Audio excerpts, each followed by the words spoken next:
మునగాకు ఎక్కువ వేయమన్నారు, కరివేపాకు తక్కువ వేయమన్నారు, అందుకనే తక్కువగా వేస్తున్నాను. ఫస్ట్ మునగాకు వేసేసి దాంట్లో చింతపండు కూడా వేసేస్తే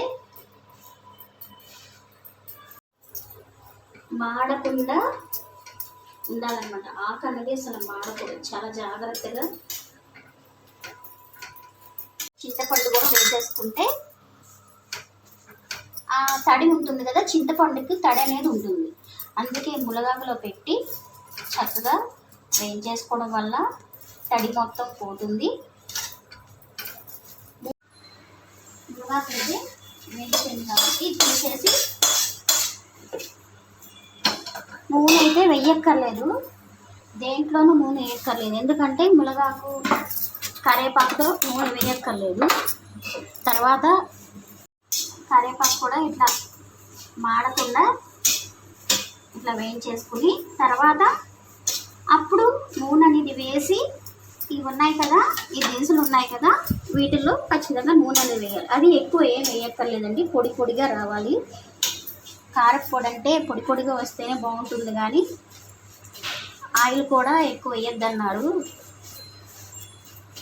కూడా వేసేస్తే కరివేపాకులోనే పసుపు కూడా వేస్తే బాగుంటుంది. ఈ రెండు వేగిపోయింది కాబట్టి ఇవి చల్లారాలి. ఈ లోపల మసాలా అంతా మొత్తం రెడీ చేసుకుంటే సరిపోతుంది. ఆయిల్ వాళ్ళు ఆయిల్ ఎక్కువ వేయద్దన్నారు, లైట్గానే వేస్తున్నా. 1 కప్పు ధనియాలు, అలాగే పచ్చిశనగపప్పు 1 కప్పు, అలాగే సాయి మినపప్పు 1 కప్పు.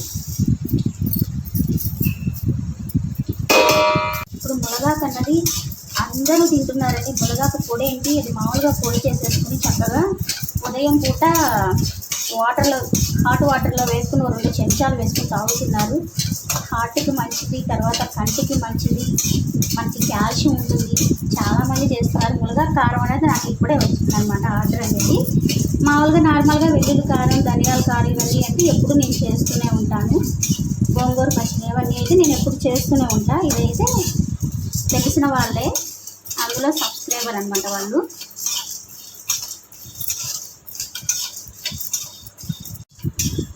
మునగాకు కారం అనేది నాకు ఇదే ఫస్ట్ ఆర్డర్ అండి. ధనియాల కారం, వెల్లుల్లి కారం ఇవన్నీ అయితే ఎప్పుడు నేను చేసేదే. అందుకనే అది తక్కువ వేసి చేయమన్నారు, ఆయిల్ కూడా తక్కువగా వేసి చేయమన్నారని చేస్తున్నాను. కూడా వేసేస్తే ఇందులో ఇట్లా ఒక 10 నిమిషాలు వేగిన తర్వాత వేసేసి ఎండుమిర్చి కూడా వేసేస్తే సరిపోతుంది. ఈ దినుసులన్నీ ఏంటంటే దేనికి దానికి కలపకుండా మిక్సీ పట్టుకుంటే బాగుంటుంది. మునగాకు కరివేపాకు కలిపి పక్కన పెట్టుకున్నాం కాబట్టి అవి విడిగా వేయించాలి, అవి విడిగా మిక్సీ పట్టాలి. ఇవి కూడా పక్కన పెట్టేసుకుంటే ఆ తర్వాత ఎండుమిర్చిను వెల్లుల్లిపాయలు అది కొంచెం ఆయిల్ వేసి ఎండుమిర్చి కోసం మాత్రమే 100 గ్రాములు ఎండుమిర్చి, ఎండుమిర్చి ఇవేమో వెల్లుల్లిపాయలు 50 గ్రాములు వెల్లుల్లిపాయలు.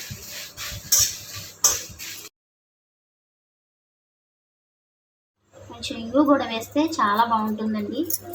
అందరూ అనుకుంటారు ఏదో మన పని మనం చేసుకుంటా పోతే మీరు మారిపోయారు అంటారు. ఈ రోజుల్లో మనం మారకపోయినా వాళ్ళు మారి మనం మారామంటారు. చాలామంది లైక్లు వేస్తారు, లైక్లు వేసినట్టే వేసి వీడియో చూసి తీసారు. లేని వాళ్ళు చూడాల్సిన పని ఏమి ఉండదు కదా. ఈ రోజుల్లో సమాజం అలా ఉండండి బాబు. మన పని మనం చేసుకున్నా కూడా ఏడుగులుగానే ఉంటాయి.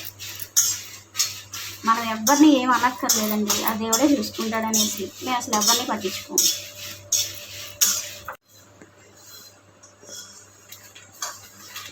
ఇది అందరికీ ఎదురవుతున్న జీవితమే అన్నమాట, నాకు కొత్తగా ఏం కాదు. మాకు జనాలు ఏంటంటే తెలివిగా మాట్లాడాలనుకుంటారు. ఇప్పుడు మిక్సీ పట్టేస్తే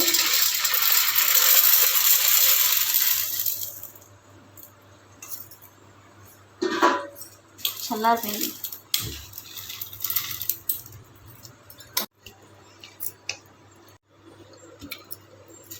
ఉప్పు వేయాలి. ఉప్పు వేయలేదు నేను.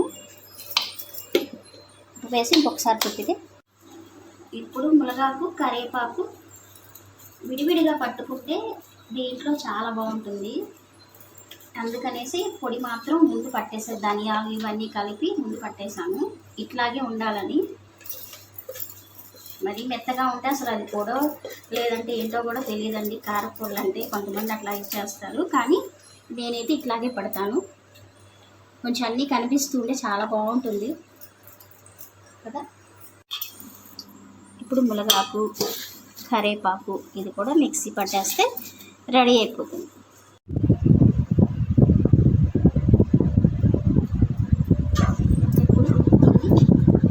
ఇలా కలిపేసుకుంటే